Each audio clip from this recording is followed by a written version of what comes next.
moi je suis devant vous aujourd'hui avec la responsabilité, certainement le privilège de partager la parole. Et on va continuer l'étude qu'on a commencé déjà depuis un bon moment. On est à la Genèse chapitre 4. Et j'attire votre attention au verset 1. On va lire à partir de maintenant du verset 1 jusqu'au verset 8 de la Genèse 4. La parole dit comme suit. Adam connut Ève, sa femme. Elle conçut et enfanta Caïn, et elle dit, j'ai formé un homme avec l'aide de l'Éternel. Elle enfanta encore son frère Abel. Abel fut berger, et Caïn fut laboureur. Au bout de quelque temps, Caïn fit à l'Éternel une offrande de fruits de la terre, et Abel, de son côté, en fit une des premières-nées de son troupeau et de leur graisse. L'Éternel porta un regard favorable sur Abel et sur son offrande, mais il ne porta pas un regard favorable sur Caïn et sur son offrande. Caïn fut très irrité et son visage fut abattu. Et l'Éternel dit à Caïn, pourquoi es-tu irrité et pourquoi ton visage est-il abattu? Certainement, si tu agis bien, tu relèveras ton visage. Et si tu agis mal, le péché se couche à la porte et ses désirs se portent vers toi. Mais toi, domine sur lui.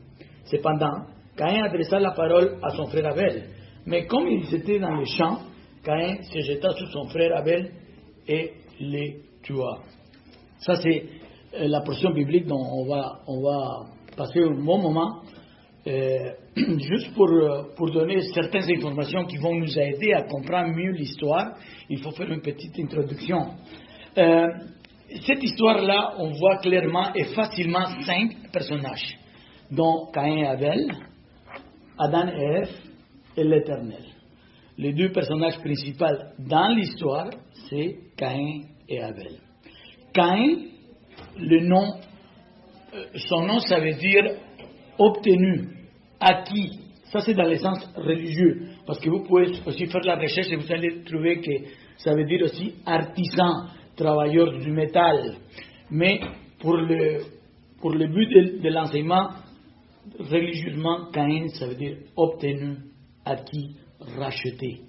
Abel, de l'autre côté, ça veut dire souffle, vapeur, vanité.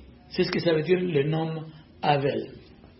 Dans l'histoire qu'on vient de lire, on voit rapidement 2 métiers. 2 métiers qui ont été très importants jusqu'à la mi du 19e siècle. L'agriculture et les bergers, les pasteurs, les bergers. Pourquoi je dis jusqu'à la mi-19e siècle? Parce que 19e siècle, on va voir un changement dans l'histoire avec la révolution industrielle. Mais avant ça, ces 2 métiers, ils étaient très importants. Et puis ils sont interdépendants. Un dépend de l'autre. C'est très important. Je ne veux pas que vous compreniez que l'agriculture et les bergers ne sont pas très importants aujourd'hui. Mais aujourd'hui, avec la révolution industrielle, on a fait un pas de plus. On est dans l'intelligence artificielle, dans des ordinateurs. Certainement, l'agriculture a sa place et aussi les troupeaux ont leur place. Ici, dans ce verset, spécialement dans le verset 1, apparaît un mot. Adam a connu Ève. Le mot connaître, c'est une façon polie dans la Bible de mentionner une relation sexuelle. Comme nous sommes dans la Genèse, les principes, le début, le commencement, on est en présence de la première relation sexuelle de l'histoire de l'humanité. Adam a connu Ève. Et on est en présence aussi au premier accouchement de l'histoire de l'humanité. Genèse, le début, le commencement. Vous voyez, ça c'est très intéressant. Il y a beaucoup d'experts qui disent que Abel et Caïn étaient des jumeaux. En tout cas, si vous lisez les premiers versets, il n'y en a pas aucune... dans la lecture, on ne voit pas un arrêt dont Adam a connu Ève et ils ont eu Caïn. Adam a connu Ève, ils ont eu Abel. Comme exactement dans le verset 25 de ce même chapitre, la parole nous dit Adam connut encore sa femme et elle enfanta un fils et appelait du nom Seth. Vous voyez, ça n'existait pas cette interruption dans les premiers versets et beaucoup disent que ces deux frères étaient des frères jumeaux. Et n'ayez pas peur parce que les jumeaux sont bien décrits dans la Bible. Par la grâce de Dieu, mon frère m'a donné l'opportunité au mois de décembre, vous partager l'histoire d'Ésaü et Jacob. Comme vous le savez bien, Ésaü et Jacob étaient des frères jumeaux.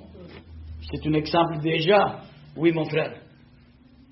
Le verset 2 dit que, à nouveau, elle a connu Ève. Ok. Et dans votre Bible? Oui. En hébreu? En hébreu. Ok. Peu importe. Ça ne change rien de l'histoire. Il y a beaucoup qui disent qu'ils sont des jumeaux. Et finalement, la session passée, oui. Dans la mienne aussi, elle dit, elle enfanta encore mon frère Abel. Oui, mais... Enfantant encore, mais si j'enfante une, j'enfante l'autre. Dans le même. Ma mère a eu des jumeaux, elle a enfanté mon frère Eduardo, et elle a enfanté aussi mon frère Fernando. C'est pas qu'il y a eu une autre relation. Mais peu importe. Dans l'histoire, il n'y a aucune connotation. Je suis en train de vous dire ça juste comme un hint pour que vous ayez beaucoup plus de choses à chercher à la maison. La session passée, on a étudié Jean. Et moi, j'ai eu l'opportunité de parler un peu de Thomas. C'est lui qui l'a dit, il faut voir pour le croire. Vous vous rappelez? Thomas, il était appelé Thomas le Didyme. Il était surnommé le Didyme. Et le Didyme, ça veut dire jumeau. Ça veut dire que Thomas avait un jumeau qui n'est pas décrit dans la Bible. On ne sait pas comment il s'appelle, mais Thomas, il avait un jumeau. Alors, les jumeaux, vous allez le voir dans la Bible, il n'y a pas de problème. Mais si c'est le cas que Adam a connu encore une fois Ève, ça ne change rien de l'histoire. C'est une curiosité seulement. Bon, on va voir aussi rapidement la promesse de Genèse 3.15. On est pour le bénéfice de ceux qui viennent d'arriver à la Genèse 4. Mais la promesse de la Genèse 3.15 nous dit que la postérité de la femme va écraser dans la tête de la serpent. Et la postérité de la serpent va frapper les talons de la postérité de la femme. Et ça, mon frère l'a très bien expliqué la semaine passée, mais si vous voyez le récit, Ève était à côté en train d'écouter ce que Dieu disait à la serpent. Et ici, qu'est-ce que Ève a pensé? La postérité de la femme va frapper, va écraser la serpent. Ça, c'est la promesse du Messie, ce qu'on appelle le proto-évangile. Et quand Ève a enfanté Caïn, qu'est-ce qu'elle a pensé? Qu'est-ce qu'elle aurait pu penser? Oh, la postérité de la femme va écraser la tête de la serpent.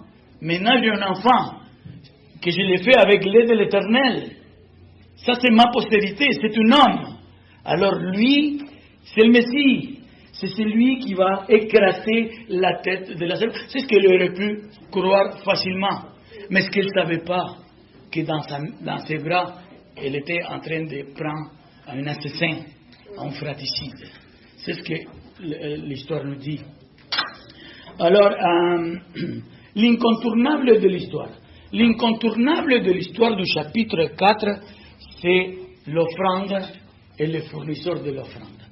Si l'offrande et l'offreur de l'offrande ne seraient pas dans le chapitre 4, le chapitre 4 de la Genèse n'existerait pas.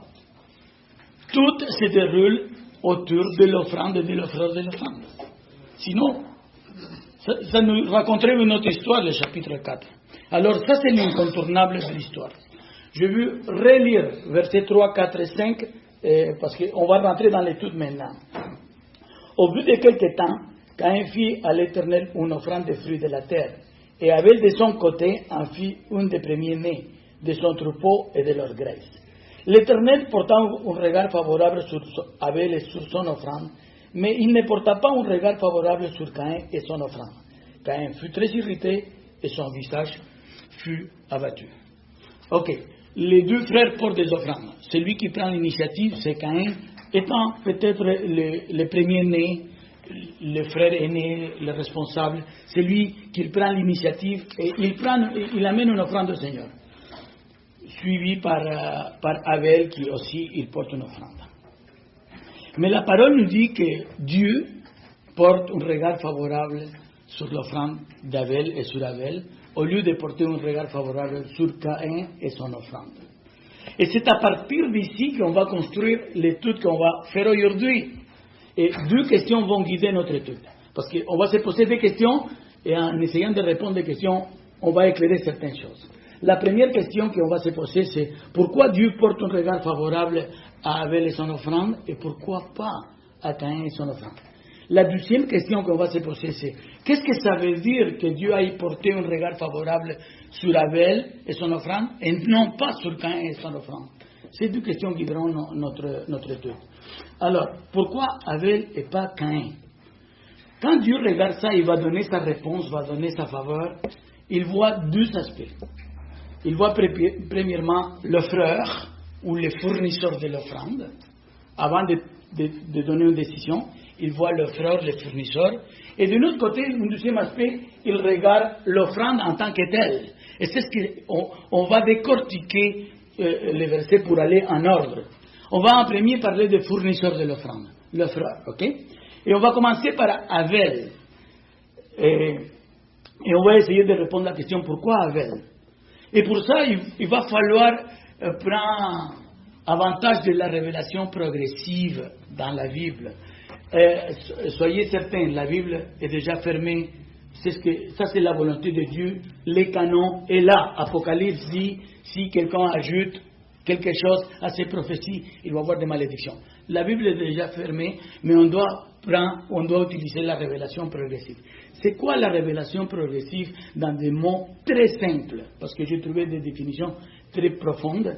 Mais la révélation progressive étant des informations additionnelles d'une histoire biblique révélée plus tard dans l'histoire, qui enrichit la connaissance de ce qu'on va étudier. Et c'est pour ça que je vais vous amener au Nouveau Testament. Allez-y en Hébreux 11.4. Hébreux 11.4, c'est au Nouveau Testament, plusieurs années, des milliers d'années plus tard, Dieu nous laisse ce verset ici qui dit « C'est par la foi qu'Abel offrit à Dieu un sacrifice plus excellent que celui du Caïn. C'est par la foi qu'Abel fut déclaré juste. » Ça, c'est la révélation progressive. Dieu nous donne encore des informations pour mieux comprendre l'histoire. Alors, si on répond à la question pourquoi Dieu a porté un regard favorable sur Abel, la réponse est évidente. Et parce qu'il a présenté son offrande avec foi. Et ça a fait toute la différence. Croyez-le ou non, ça a fait toute la différence.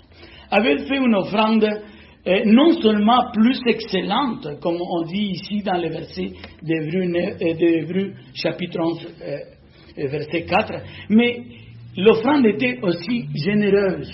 Pourquoi on dit qu'elle était généreuse? Parce qu'Abel a pris du meilleur de son troupeau, des premiers-nés et de leur graisse. Oui, mon frère, allez-y. Plus qu'un animal aussi. Hein? Plus qu'un animal premier-né. Oui. On va expliquer la partie de l'animal parce qu'on est en train d'expliquer seulement Abel, comme fournisseur de l'offrande. Après ça, on va parler de l'offrande en tant que telle.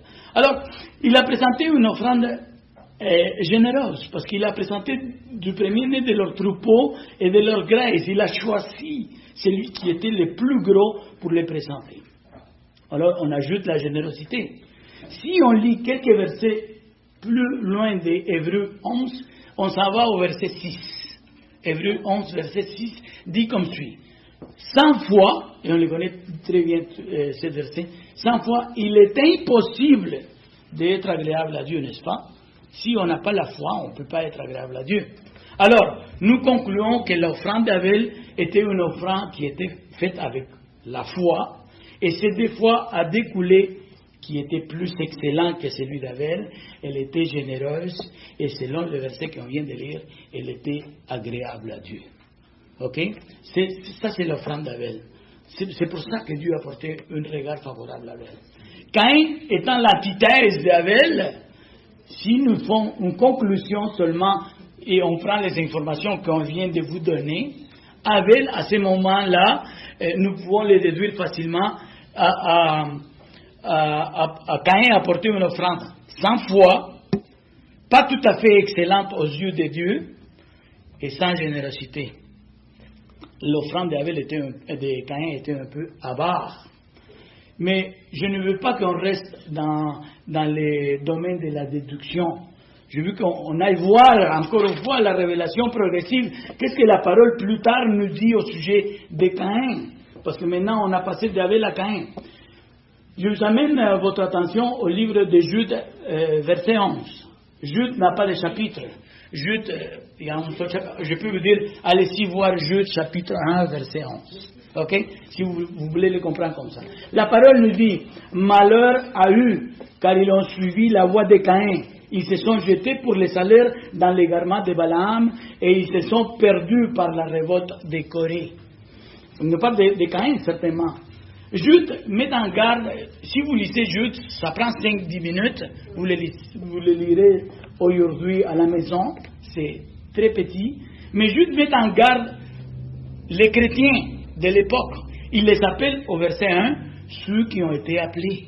Jude parle aux chrétiens, il les met en garde de qui? Des impies. Il est en train de mettre en garde des impies aux chrétiens. En fait, si vous lisez Jude, vous allez voir beaucoup d'adjectifs qualificatifs donnés aux impies, des très mauvais adjectifs qualificatifs. Et Jude met au même niveau que les impies que ces trios de personnages. Balaam, Corée et Caïn. On va laisser Caïn pour la fin. Je vais faire une petite explication de chacun des personnages. Balaam, si vous voulez savoir et voir l'histoire, vous allez aller en Nombre 22, 23 et 24. Balaam était un prophète du Seigneur et il a été offert par Balak beaucoup de cadeaux, d'argent, tout ce que vous voulez penser, pour maudire le peuple d'Israël. Mais si on voit l'histoire, Balaam, il penchait beaucoup. Il n'a pas trahi le Seigneur. Il n'a pas maudit le peuple d'Israël, mais dans son cœur, il regardait les trésors qu'ils ont offerts avec beaucoup de codices. Et c'est ce que la parole nous dit. Vous allez voir tout de suite. 2 Pierre 2,15. On va voir encore une fois qu'est-ce que la parole nous dit de Balaam. 2 Pierre 2,15 nous dit, après avoir quitté les droits chemins, ils se sont égarés en suivant la voie de Balaam, fils de Bossor. Et la parole nous dit, qui aima les salaires de l'iniquité. Balaam avait un penché pécheur sur l'argent. Il aimait les salaires de l'iniquité. Alors on voit que ce premier personnage, il avait une façon de se comporter qui n'était pas bonne. En fait, la parole les condamne parce qu'il voulait avoir les salaires de l'iniquité. D'un autre côté, Corée. Corée, on trouve ça dans Nombre chapitre 16. Vous pouvez le voir. C'est quoi le problème de Corée? Corée étant un lévite, il a voulu prendre la place d'Aaron, le suprême sacrificateur. Il a fait toute une campagne politique pour détrôner Aaron comme suprême sacrificateur, et il a voulu prendre sa place. Il a dit, je suis lévite, lui il est lévite, mais qu'est-ce qu'il a plus de moi? J'ai toute la capacité pour devenir le premier sacrificateur. Alors, Dieu a donné sa décision. Est-ce que l'histoire nous raconte, vous le lirez à la maison, la terre a englouti Corée et toute sa famille. C'est l'histoire grosso modo. Maintenant, on va passer à ce qui nous intéresse. Caïn. La parole nous dit la voie du Caïn. Ils ont suivi la voie du Caïn. La voie, le mot voie, déjà nous laisse savoir que Caïn avait un mode de vie. La voie du Caïn. C'est pas l'action unique du Caïn. C'est la voie du Caïn. Ça veut dire qu'il fait référence à un mode de vie. Il semble, selon ce que je vais expliquer et selon ce qu'on va lire dans quelques secondes, que Caïn avait un mode de vie, comme on dit les Québécois, qui n'était pas très catholique. Les Québécois vont me comprendre. Il vivait une vie qui n'était pas très catholique. Pourquoi? 1 Jean 3,12 nous dit « Ne pas ressembler à Caïn, qui était du malin et qui tua son frère. » Et pourquoi les tua-t-il? Parce que ses œuvres étaient mauvaises. Ce n'est pas une œuvre. Ses œuvres en pluriel étaient mauvaises. C'est pour ça que la voie du Caïn, c'est un style de vie. Ça se passe à travers le temps c'est pas une seule action. Oui, il a fait mal en ayant tué son frère, mais il faisait des choses qui n'étaient pas très catholiques. C'est pour ça qu'il est dans ce trio de personnages dont la parole nous parle. Alors, si on répond à la question, pourquoi Dieu porte pas un regard favorable à Caïn, la conclusion, ce serait simple. Caïn n'a pas fait son offrande avec foi, et comme conséquence à cette incrédulité, l'offrande n'était pas agréable, n'était pas assez excellente, dit la parole, et non plus n'était pas généreuse. Pourquoi on dit ça? La compréhension rabbinique a saisi ce passage, et il dit, oui, certainement, il le voit comme ça. Caïn a donné des grains de lin. Il s'entend pour dire que c'est des grains de lin que Caïn a donné. Mais il comprend dans leur vision que Caïn n'a pas donné, même si l'offrande n'était pas en mauvais état, les rabbins disent, ils font l'emphase qu'il n'était pas abondante, que l'offrande de Caïn était maigre, faible, n'était pas assez. Il a donné à peine. Il le voit comme ça déjà. Il saisit aussi la manque de son offrande était maigre. Maintenant, on a parlé de deux fournisseurs de l'offrande. Maintenant, on va s'en aller à parler de l'offrande en tant que telle. Et il faut se poser des petites questions dans les textes. Et c'est comme ça que, quand on étudie la parole, on essaye de résoudre certaines choses. Et la question qu'on va se poser, c'est de quoi dépend le caractère de l'offrande? De quoi dépend un caractère de l'offrande? Le caractère d'une offrande dépend de la finalité du fournisseur. Si le fournisseur de l'offrande a une finalité, c'est de ça que ça dépend de l'offrande. De l'aspiration ou de la motivation du fournisseur de l'offrande. C'est de ça qui dépend le caractère de l'offrande. On ne pouvait pas offrir n'importe quoi. Et vous allez le voir dans quelques minutes. Les gens apportaient leur offrande en accord avec l'aspiration, le but, la finalité de ce que l'offreur voulait avoir. Parce qu'une offrande, c'est fait avec une intention.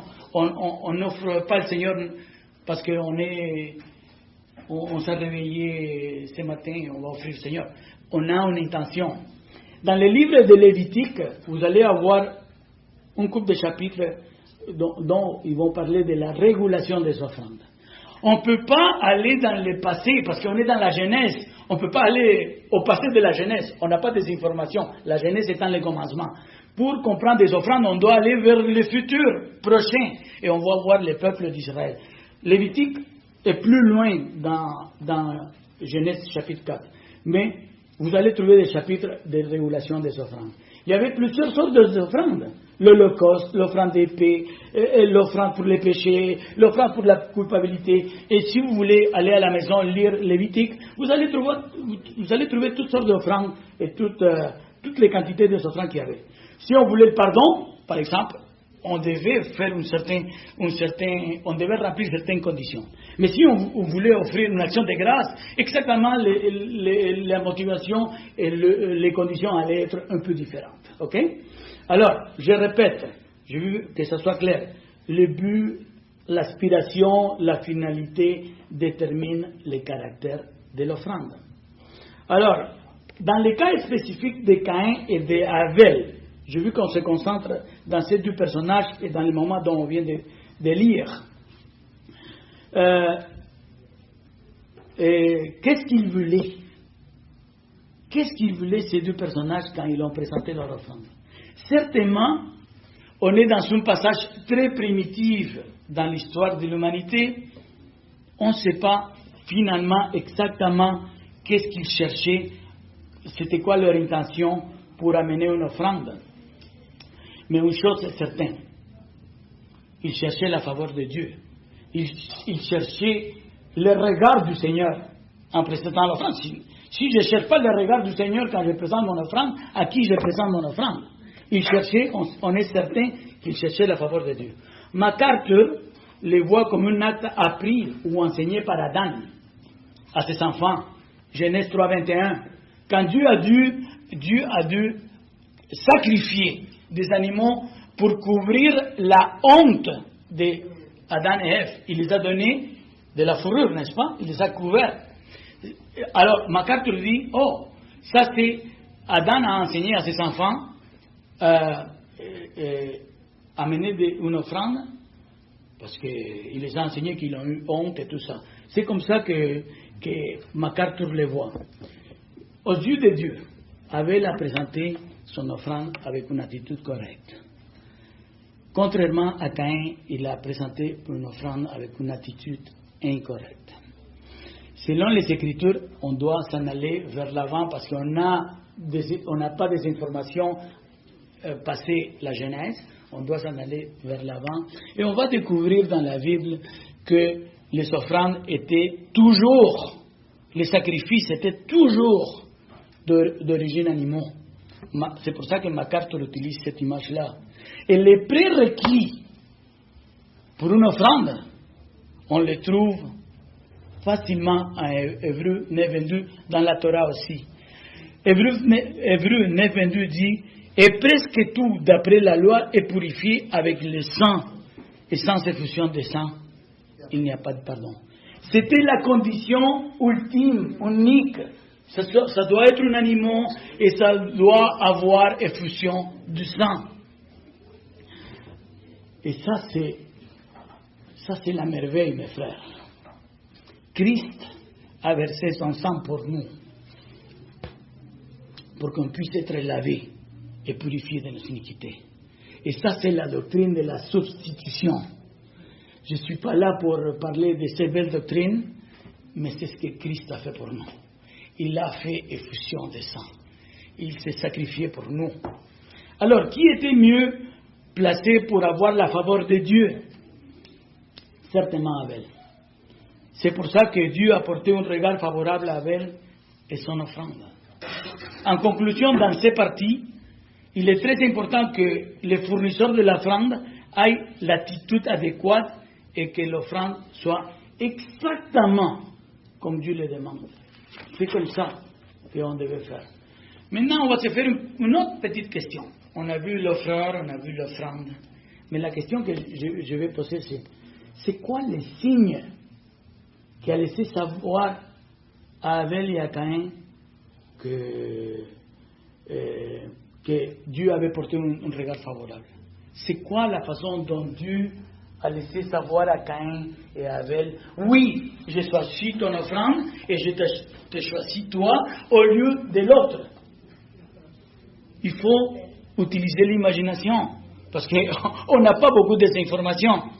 Mais je vais vous donner deux possibilités. La première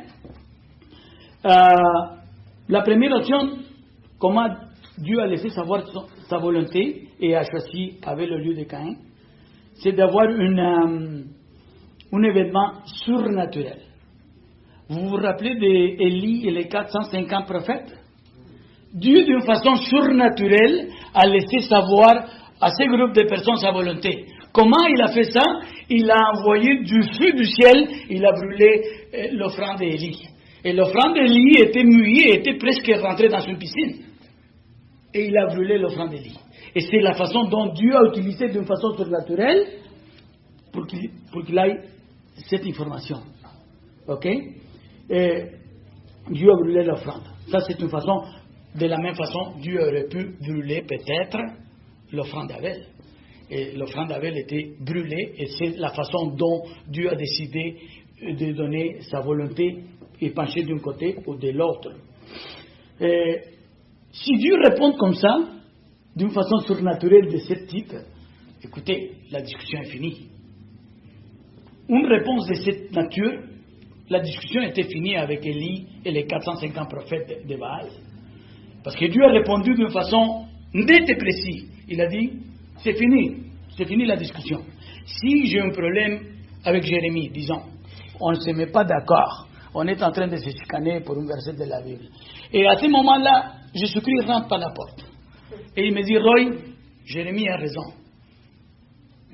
That's all. Si je me fâche, ça va être pire encore. Vous voyez, la façon surnaturelle de répondre de Dieu ne laisse pas la place à se chicaner.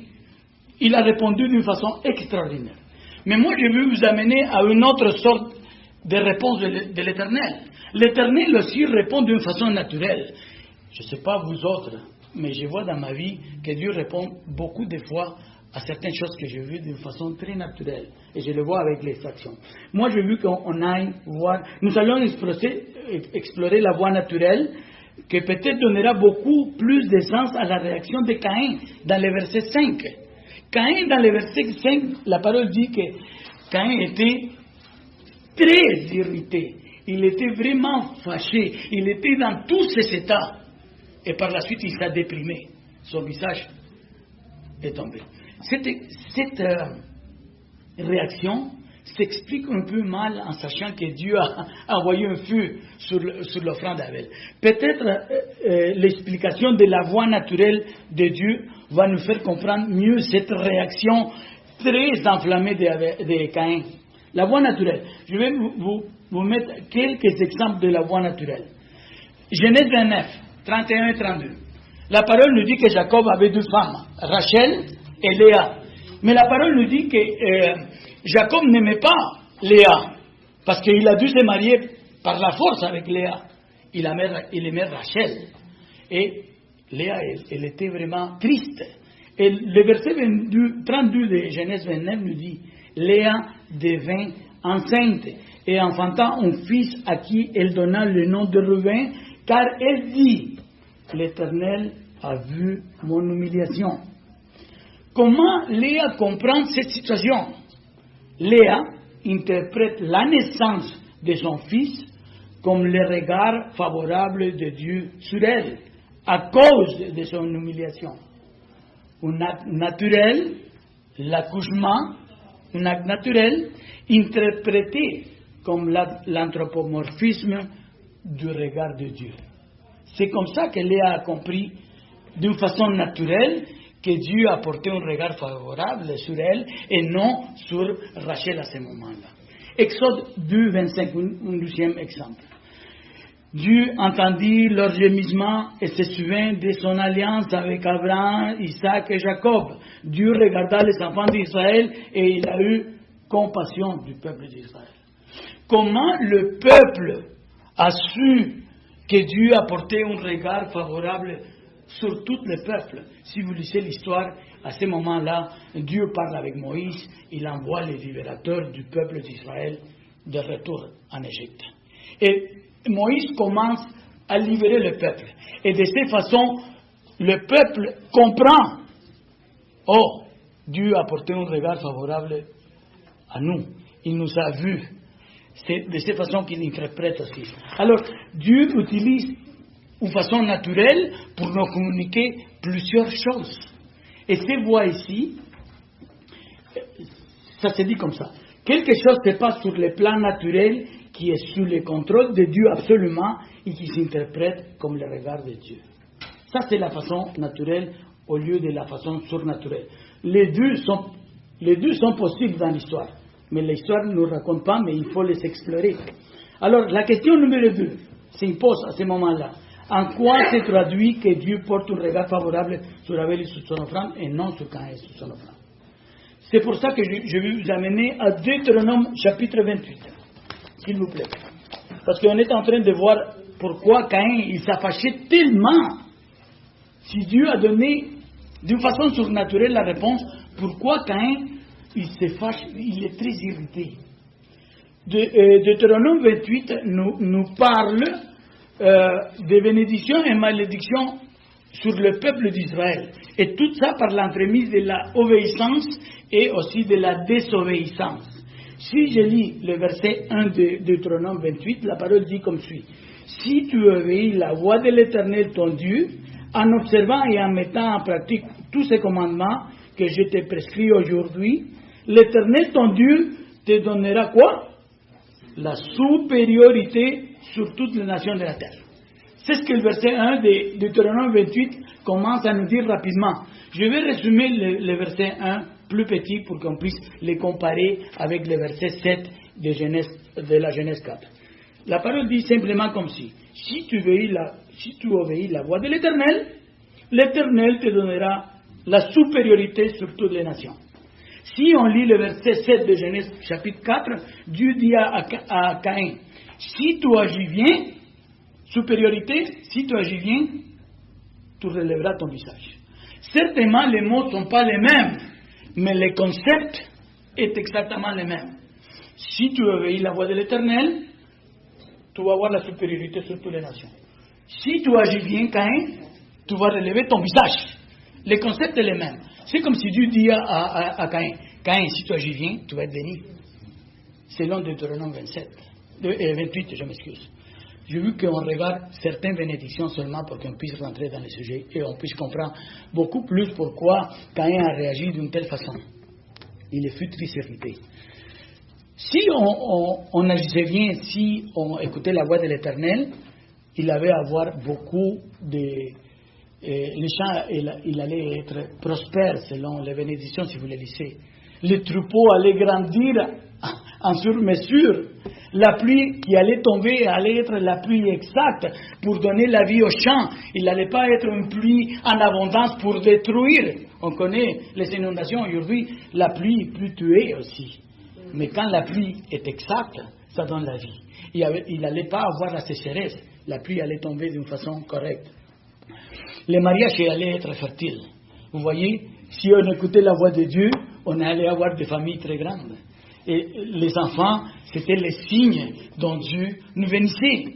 Aussi, si vous lisez la partie des bénédictions, vous allez voir que le peuple allait avoir la paix avec ses ennemis. Il n'allait pas avoir de maladies.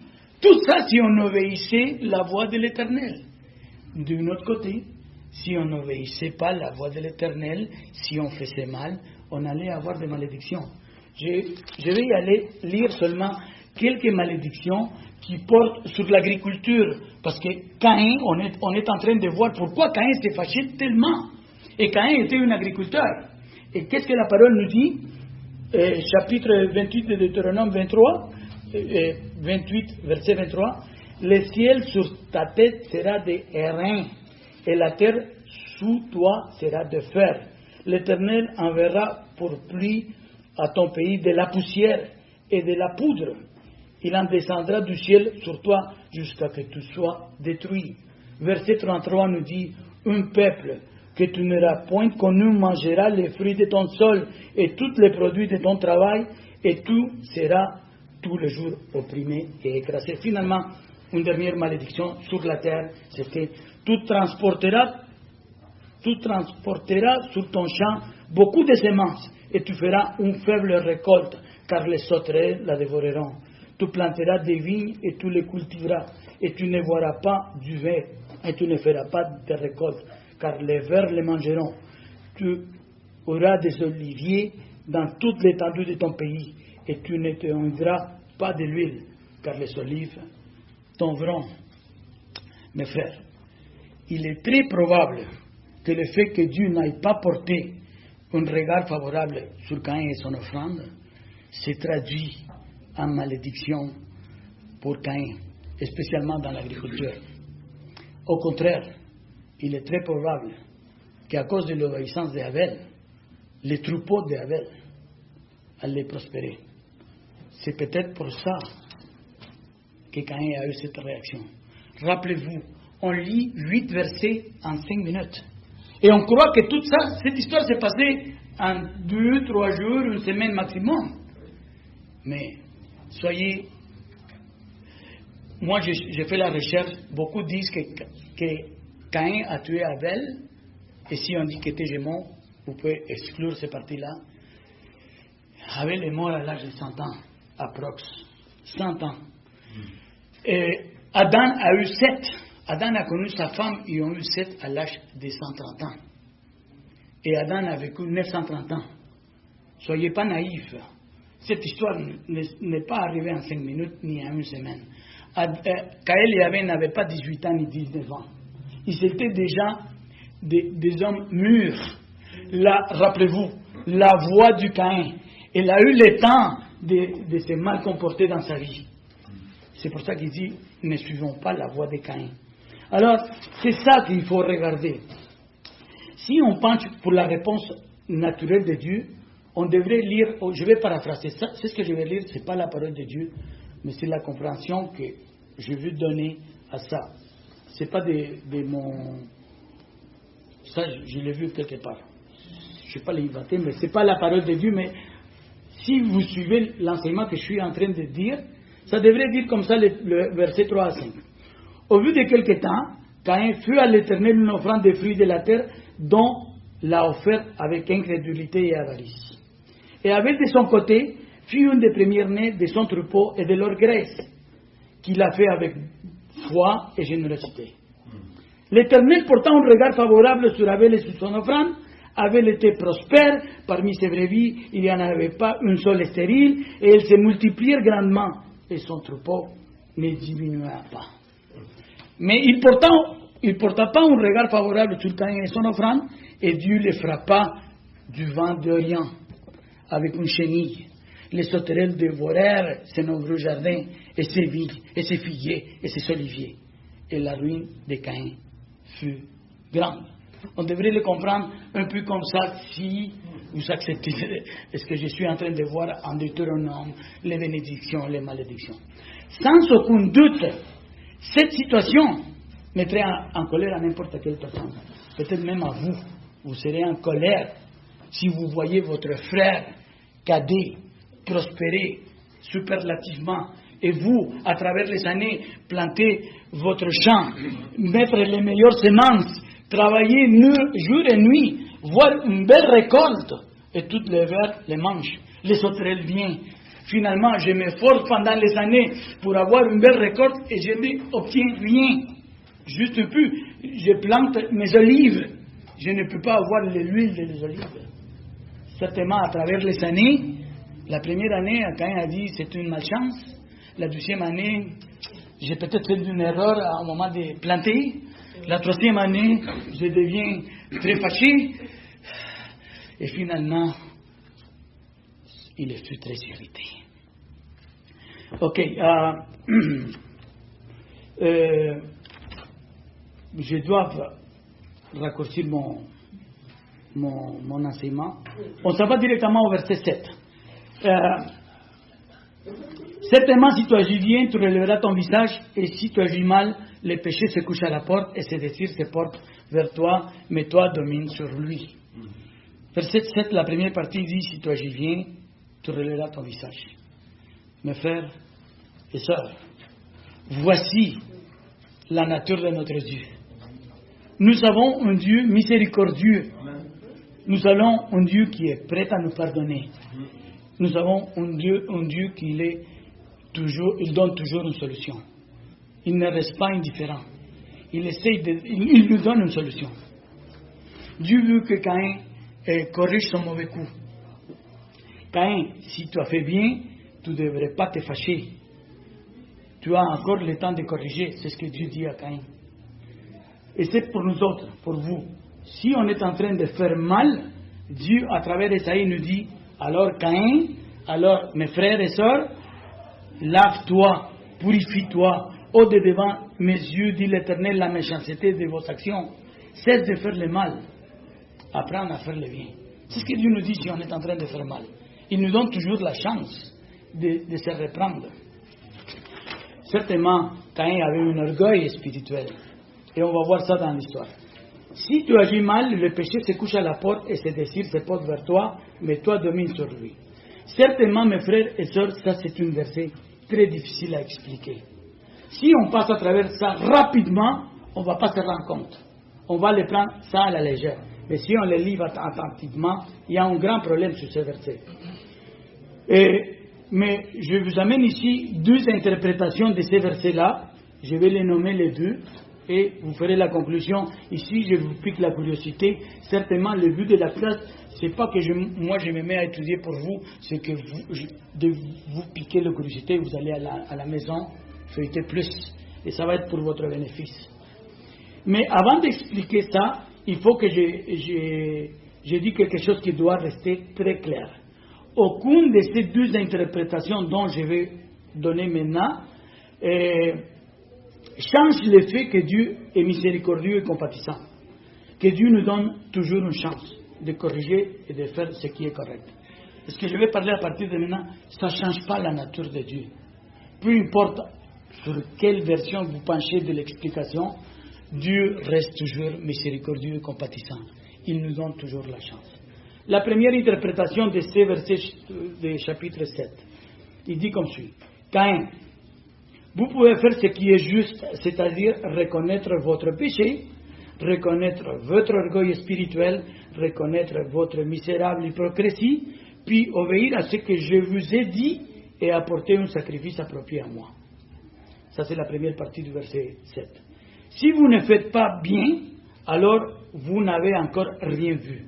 Le péché est couché à la porte, comme un lion rapace, et son désir est pour toi, vous devez le maîtriser. On paraphrase, c'est ça. Dans des autres mots, Caïn, le péché va te déchirer. Caïn, le péché va te déchiqueter. Et vous allez devoir passer le reste de votre vie à essayer de dominer sur le péché. C'est l'explication. Dieu dit à Caïn, Caïn, soit tu viens à moi et tu fais ce qui est juste, soit tu te jettes dans une guerre perdue d'avance qui va te faire mal pendant toute ta vie. Ça, c'est l'explication de MacArthur. Il y a un audio, une prédication de MacArthur qui s'appelle The Portrait of a Doomed Sinner. Vous pouvez aller à Grace to You et vous allez écouter, c'est une très belle prédication.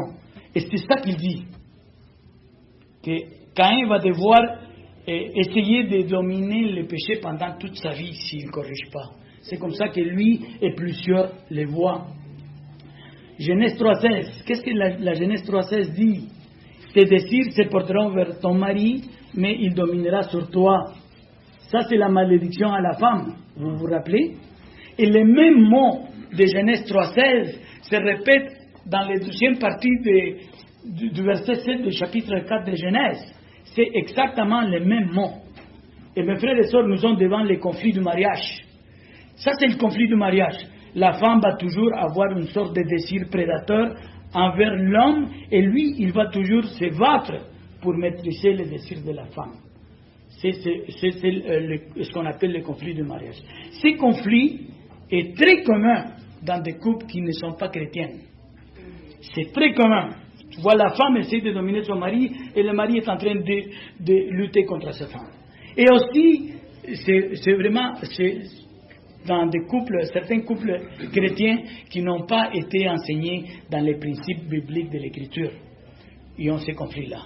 Quand les couples n'ont pas été enseignés dès le début, ça, ils ont ces mêmes problèmes, les conflits de mariage. Dans les deux cas, les cas de Caïn et Abel, et les cas de la femme et de l'homme et de la femme, qu'est-ce que Dieu veut rétablir avec ces malédictions qu'il donne à la femme et ces choses que Dieu est en train de dire à Caïn? Dieu, simplement, il veut rétablir l'ordre divin. C'est le but de Dieu. Dieu a fait un ordre et Dieu veut que l'ordre se respecte. C'est tout. Et c'est pour ça qu'il dit à la femme, écoute, tu vas vouloir te désirer sur ton mari, mais c'est lui qui va dominer sur toi. Je veux que vous retenez ceci. L'homme n'est pas la tête pour détruire ou pour maîtriser sa femme. Il est la tête pour aimer et protéger sa femme et sa famille. Ok? Ce n'est pas une question pour savoir c'est qui est le meilleur, c'est une question de dessein divin. Ça, c'est tout. Deuxième interprétation, et avec ça, j'ai fini. L'interprétation nous dit comme suit, et cette interprétation découle de la difficulté qui existe dans le verset 7. Si vous lisez le verset 7 dans la deuxième partie, il dit, qu'est-ce qu'il dit? Je vais le lire rapidement. La deuxième partie dit, si tu agis mal, le péché se couche à la porte et ses désirs se portent vers toi, mais toi domines sur lui. La parole est en train de dire à Caïn, si on interprète comme MacArthur, Caïn, tu dois dominer, et le mot dominer, on va le voir, le péché. Alors, un inconverti, Caïn, un homme charnel, Caïn, est appelé à maîtriser, à dominer, à régner sur le péché. Ça nous porte une difficulté théologique. L'homme charnel, spécialement charnel, n'est pas appelé à dominer sur le péché. Il ne peut pas. Et l'interprétation de MacArthur et autres personnes il explique comme que Caïn doit essayer de maîtriser les péchés toute sa vie. Mais le problème de cette interprétation, comment je le vois, on doit essayer. Le mot essayer n'apparaît pas sur l'explication du verset 7. Alors, comment interpréter ces versets? Pour cette deuxième interprétation, il faut qu'on étudie pas mal l'hébreu comme mon frère. Il faut s'asseoir et passer des heures et des heures à vraiment étudier ces versets-là pour pouvoir arriver à une conclusion. Mais cette interprétation que je vais vous donner, ce n'est pas mon interprétation à moi, ça découle d'un midrash juif. Et vous allez dire, c'est quoi un midrash? C'est quoi un midrash juif? Un midrash juif est une méthode ou un système sophistiqué d'interprétation qui prétendent concilier certaines apparentes contradictions bibliques. Le midrash a été créé ou conçu pour enrichir les contenus bibliques. Nous autres, on étudie la Bible verset par verset et on trouve que ça c'est la meilleure façon, une des bonnes façons.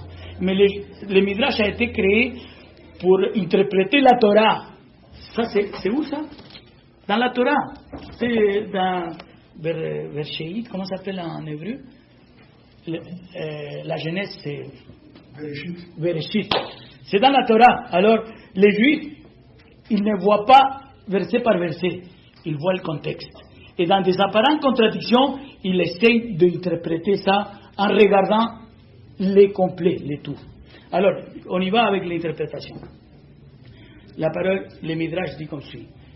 Caïn, tu as fait mal déjà. Tu n'as pas présenté un animal comme offrande et il faut que tu corriges. Et il dit ça. Le péché se couche à la porte et ses désirs se portent vers toi, mais toi domines sur lui. Le mot péché en hébreu est hatat.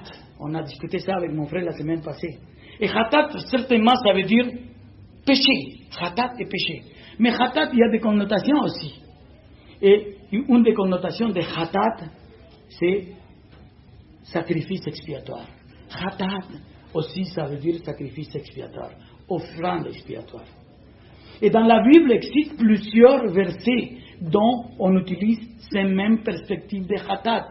Si vous voulez, je peux parler après, on va vous donner plusieurs. Mon frère y a trouvé l'autre jour rapidement quelques-unes. Caïn, l'offrande pour le péché est à la porte, tu as encore accès à la victime expiatoire. Il est encore temps de te corriger. Si tu offres la victime expiatoire, je vais absolument rétablir l'ordre divin. Tu es certainement le premier-né et tu vas avoir transformé ton malheur, ton irritation, ta rage en allégresse. Tu vas être sur ton frère et il va se soumettre à toi. Oublions pas, Abel n'a rien à voir avec ces discussions. Il n'est pas là. Il ne sait même pas que Dieu est en train de parler avec Caïn. Et Abel est un homme de foi. Un homme de foi accepte la volonté de Dieu, simplement. Alors, on prétend, selon le Midrash juif, Abel va accepter la volonté de Dieu. Rappelons-nous, le mari n'est pas la tête de la femme pour la dominer. De la même façon, Dieu voulait rétablir la relation entre Abel et Caïn pour que Caïn devienne dans sa place comme avec les droits de la primogéniture, mais il ne le faisait pas pour que Caïn profite, prend avantage de son frère. Il faisait ça pour qu'il laisse l'ordre établi. On voit une curiosité ici. Hatat, péché, est un mot en féminin. À partir que le péché est à la porte, Hatat, l'offrande expiatoire, féminin, tout le reste de l'explication est en masculin. Pourquoi le Midrash essaye de le traduire comme ça? Parce qu'il voit un conflit entre les deux frères. C'est pour ça que ça change l'exposition du féminin au masculin. Les deux frères avaient un problème. Et puis, certainement dans l'histoire, un frère haïsait l'autre. On ne sait pas l'attitude d'Abel, mais Abel était aussi un pécheur. Même s'il était un homme de foi, il était un pécheur. Il faut avoir. Et cet accident grammatical, le Midrash le met comme une relation humaine entre Caïn et Abel. Et si on est d'accord avec ça, Hatat, l'offrande expiatoire est à la porte, le désir de ton frère est à toi, mais toi finalement vas dominer sur ton frère. Et comme ça, on va rétablir l'ordre divin. C'est ce que j'ai vu. Finalement, l'histoire nous dit, mes frères, qu'est-ce que Caïn devait faire pour rétablir la situation? Aller prendre un animal. À qui il devait aller pour prendre l'animal? Il devait aller parler à son frère. Il allait dire, mon frère, donne-moi un animal que j'ai mal présenté mon offrande, mais moi je veux rétablir. Dieu m'a demandé de faire les choses bien comme il faut. Donne-moi un brebis. Donne-moi un écoute. Il aurait pu l'acheter, faire un échange, peu importe, mais il devait aller avec son frère parler. Mais malheureusement, l'histoire nous raconte que lui, il n'a pas opté pour la solution que Dieu l'a offerte. L'orgueil spirituel l'a tué. Et il est devenu Caïn, le premier assassin de l'histoire, le premier fratricide de l'histoire. C'est malheureux, mais c'est comme ça que l'histoire finit. Deux petites choses avant de finir. En conclusion, faisons attention à nos émotions. Peu importe l'interprétation, vous prendrez l'interprétation que vous voulez, vous allez pouvoir aller à la maison investiguer plus. Mais en conclusion, nous devons faire attention à nos émotions. La colère, la jalousie, l'envie, l'orgueil sont des sentiments précurseurs à la chute. Faisons attention. La parole nous dit, sachez-les mes frères bien-aimés, ainsi que tout homme soit prompt à écouter, lent à parler, lent à se mettre en colère, car la colère de l'homme n'accomplit pas la justice de Dieu. Faisons attention à nos émotions. La parole nous demande d'avoir la tempérance. Vous vous rappelez les fruits de l'esprit? On est appelé à avoir la tempérance avec l'aide du Saint-Esprit. Ça c'est une. La deuxième, nous devons donner à Dieu ce que nous avons de meilleur. Et nous devons donner à Dieu, c'est exactement ce que Dieu demande. La parole ne nous demande pas aujourd'hui de présenter des sacrifices des animaux, mais certainement Nick a parlé la semaine passée de Romains chapitre 2 versets 1 et 2. Nous devons offrir nos corps comme un sacrifice vivant, saint, agréable à Dieu, ce qui sera de notre part un culte rationnel. Transformons-nous par le renouvellement de notre intelligence afin de discerner la volonté de Dieu, sainte, agréable et parfaite. Et finalement, n'oubliez pas que nous avons un Dieu miséricordieux, un Dieu qui pardonne nos iniquités. Il nous donne toujours l'opportunité de corriger nos fautes. 1 Corinthiens 10:13 dit « Aucune tentation ne vous est survenue qui n'a été humaine, et Dieu qui est fidèle ne permettra pas que vous soyez tentés au-delà de vos forces, mais avec la tentation, il préparera aussi les moyens d'en sortir, afin que vous puissiez les supporter. Mes petits, dit la parole, mes petits enfants, je vous écris ces choses, afin que vous ne péchiez pas. Et si quelqu'un a péché, nous avons un avocat auprès du Père, Jésus-Christ, le juste. Alors, faisons attention. Ne prenons pas l'exemple de Caïn. Peu importe l'interprétation dont vous allez choisir, Dieu reste miséricordieux. Ne vous laissez pas dominer par nos sentiments. Dieu, il veut qu'on lui donne de meilleur que ce qu'on a. Comme il le veut, pas comme on veut. Que Dieu vous bénisse. Et Nick, peux-tu prier pour finir? Notre Dieu, notre Père, merci pour ta parole ce matin qui nous interpelle. Nous sentons que cette parole est pour nous directement. Merci pour le fait que nous voyons une fois de plus ta miséricorde et ta grâce communiquée envers Abel et Caïn, Seigneur. Nous sommes aussi récipiendaires de ta miséricorde et de ta grâce. Nous voyons, Seigneur, le péché qui nous enveloppe si facilement, chacun d'entre nous. Nous te demandons, Seigneur, de nous aider à marcher devant toi, à t'honorer, à te glorifier, à te servir. Nous ne voulons pas, Seigneur, marcher selon nos propres pensées. Et nous voulons, Seigneur, nous attacher fermement à toi, à ta parole, et marcher en obéissance pour te glorifier et pour t'honorer. Seigneur, merci pour Roy, mon frère bien-aimé. Merci pour cette classe. Merci pour le livre de la Genèse. On a tellement besoin d'apprendre dans ta parole et dans le commencement. de ta parole, de ton plan pour nous. Guide-nous aujourd'hui, bénis nos cœurs alors que nous voulons t'adorer en Église, alors que nous voulons entendre ta parole, soit avec le prédicateur. Nous t'en prions dans le nom de Jésus. Amen.